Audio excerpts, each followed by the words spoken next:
नमस्कार। The school door classes में आप लोगों का हार्दिक स्वागत करता हूं। काफ़ी दिनों के बाद आप लोगों के सामने आया हूं और आप लोगों के कमेंट का जवाब भी नहीं दे पाया, जिसके लिए मैं क्षमा चाहूँगा। लास्ट हमारी वीडियो क्लास हुई थी MP board class 10th English medium की किताब थी वासंती, उसके दूसरे पार्ट को लेकर।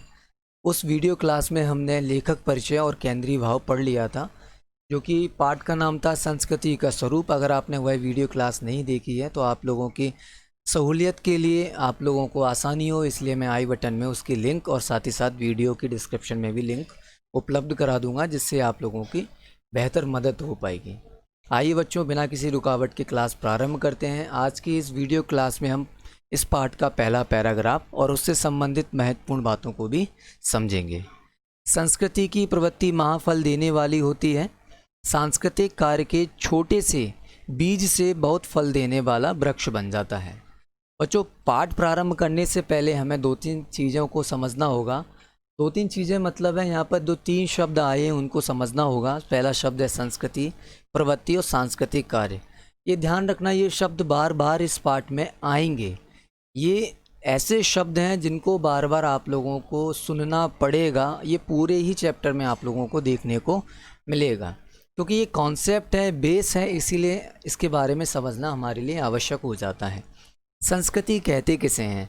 संस्कृति शब्द संस्कार से बना हुआ है। संस्कार शब्द कई बार आप लोगों ने सुना होगा, आपने अपने परिवारजनों से सुना होगा, आपने अपने समाज में रहने वाले लोग या किसी देश से संबंधित जो लोग हैं उनके बारे में, या फिर आपने कहीं किताबों में पढ़ा होगा संस्कार शब्द। अब ये संस्कार शब्द का अर्थ क्या होता है? व्यक्ति जिस माहौल में रहता है, उस माहौल में रहकर जो चीज़ सीखता है, ग्रहण करता है, एक्वायर करता है, वो संस्कार कहलाते हैं। वह संस्कार दो प्रकार से हो सकते हैं, एक सकारात्मक संस्कार और एक नकारात्मक संस्कार। क्योंकि यह पाठ संस्कृति का स्वरूप है, तो डॉक्टर वासुदेव शरण अग्रवाल जी यहाँ पर सकारात्मक संस्कार ग्रहण करने की बात कर रहे हैं कि व्यक्ति जिस परिवेश में रहता है, परिवेश कैसा भी हो सकता है, पारिवारिक हो, सांस्कृतिक हो यानी समाज से संबंधित हो, या देश से संबंधित हो, उस माहौल में रहकर जो सकारात्मक संस्कारों का ग्रहण करता है वह संस्कृति है। अब प्रवृत्ति शब्द का अर्थ क्या होता है? प्रवृत्ति मतलब होता है ऐसी आदतें जो हमारी जन्मजात होती हैं, वह किसी के द्वारा नहीं बनाई गई होती हैं। आदतें मुख्यतः दो प्रकार की होती हैं। एक तो आदत होती है जन्मजात और एक आदत होती है जिसको हम बना लेते हैं। अब जन्मजात आदतें कौन सी होती हैं? जैसे भूख लगना, प्यास लगना, नींद आना, ये सारी जन्मजात आदतें हैं।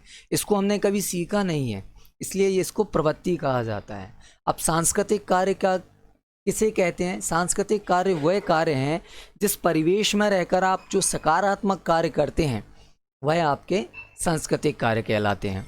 अब यहाँ पर लेखक डॉक्टर वासुदेव शरण अग्रवाल जी ने एक एग्जाम्पल दिया है, वह एग्जाम्पल मैं बताता हूँ कि जिस प्रकार से एक छोटा सा बीज होता है, उस बीज के लिए अगर हम पर्याप्त मिट्टी, पानी, हवा और प्रकाश की व्यवस्था कर देते हैं तो हम देखते हैं कई दिन, कई सप्ताह, कई महीने और कई साल गुजर जाने के बाद वह छोटा सा बीज एक बहुत बड़ा वृक्ष बन जाता है और फल देने लगता है। ठीक इसी प्रकार से हम जिस सकारात्मक परिवेश में रहते हैं, तो वह सकारात्मक परिवेश में रहकर हम जो संस्कृति से संबंधित या सकारात्मक जो कार्य करते हैं, वह छोटे छोटे से कार्य एक बड़ी सफलता के रूप में हमारे सामने प्रस्तुत हो जाते हैं।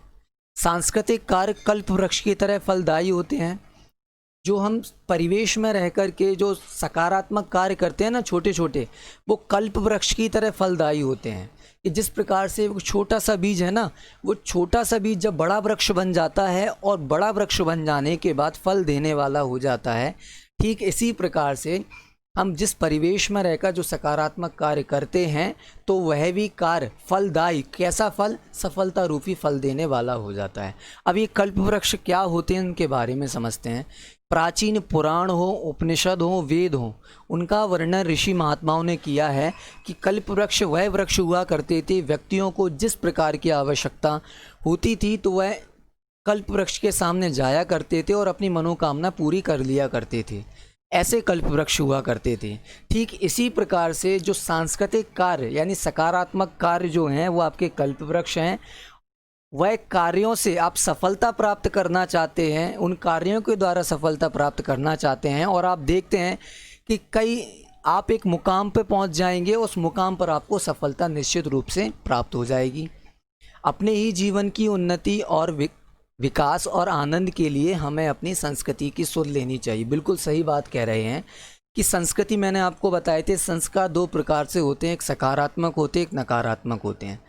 कहीं हम नकारात्मक संस्कार नकारात्मक परिवेश में तो नहीं है, अगर हैं तो तुरंत हमें कन्वर्ट कर लेना चाहिए, चेंज कर देना चाहिए, परिवर्तन कर देना चाहिए। सकारात्मक हमें कार्यों के प्रति अपना रुझान देना चाहिए, लगाव लगाना चाहिए और सकारात्मक संस्कृति को अपनाना चाहिए। क्योंकि अगर हम नकारात्मक संस्कृति को अपनाएंगे तो जीवन की उन्नति नहीं कर पाएंगे, जीवन का विकास नहीं कर पाएंगे और हमारा जीवन आनंद के साथ नहीं व्यतीत होगा, जीवन हम आनंद के साथ नहीं काट पाएंगे।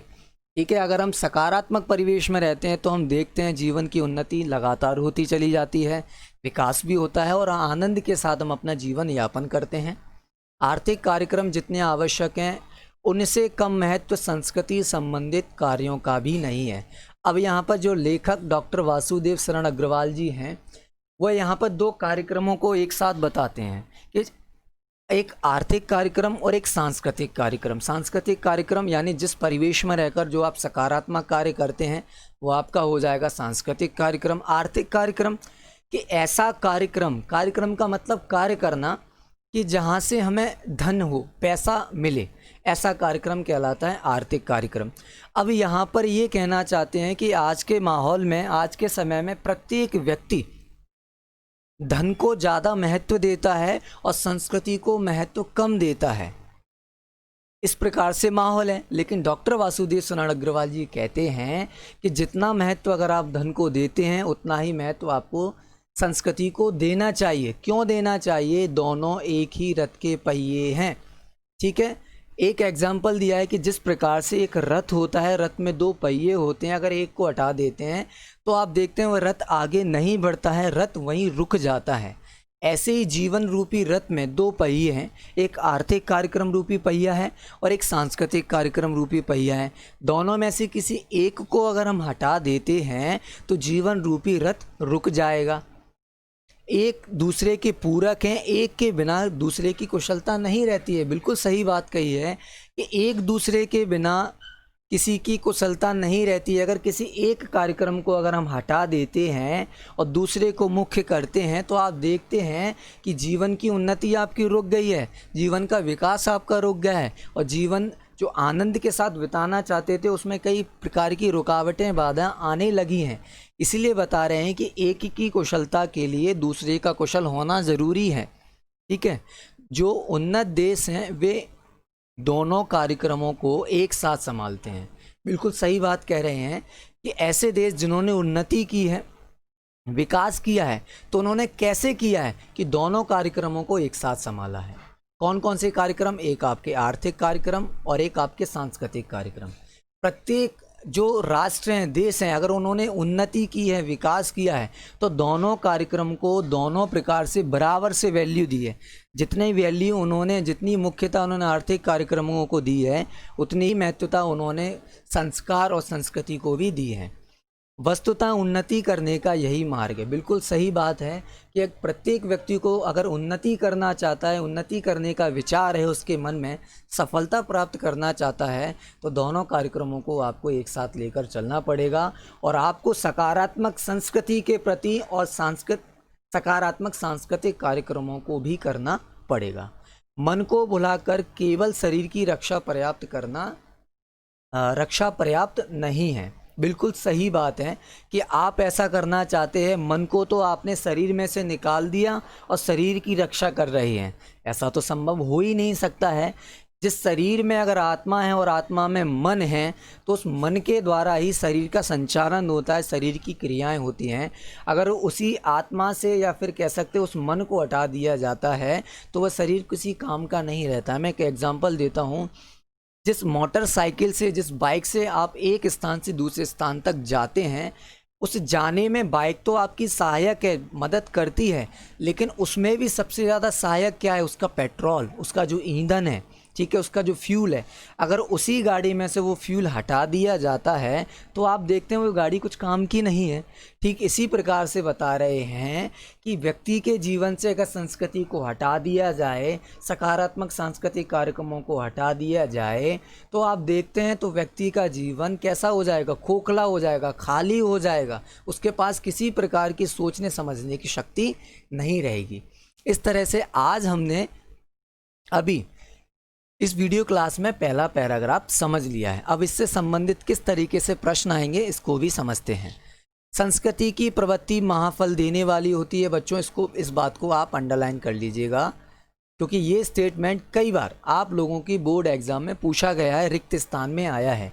अगर आप लोगों के पास अनसॉल्व पेपर हो, सॉल्व पेपर हो या पुराने बोर्ड के पेपर हैं, अगर आप देखेंगे 11 से लेकर के 19 तक जो पेपर देखेंगे तो उसमें आप देखेंगे ये रिक्त स्थान में या फिर कह सकते हैं सही विकल्प में आपका आया है।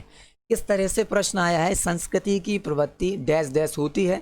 2 ऑप्शन थे रिक्त स्थान में, फिल इन द ब्लैंक्स में। एक होती है महाफल, एक तरफ लिखा था अल्पफल। अल्पफल की जगह कई बार एग्जामिनर आपका श्रीफल दे देता है, तो उसका आंसर था महाफल।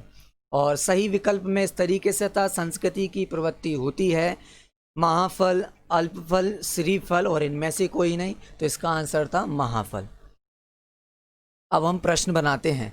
संस्कृति की प्रवृत्ति कैसी होती है, महाफल वाली होती है।